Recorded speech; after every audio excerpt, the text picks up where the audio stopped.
مولانا طارق جمیل دنیا کا وہ واحد مسلمان جس نے 6 بر اعظموں کے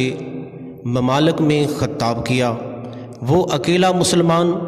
جس نے دنیا کے گرد 2 بار چکر لگایا، جس نے خط استوا کو کراس کیا، وہ تنہا جس نے سپریم کورٹ میں خطاب کیا، وہ منفرد مصنف جس نے اہل بیت پر گلدستہ اہل بیت کتاب لکھی، وہ صرف ایک پاکستانی جس کے 7.25 ملین سبسکرائبرز ہیں، وہ ون اینڈ اونلی جس کے 6 کروڑ تک ویوز ہیں، پاکستان کے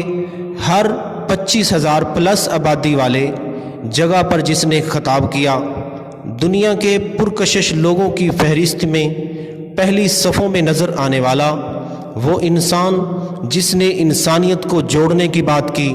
کبھی کسی کے خلاف کوئی بات نہیں کی۔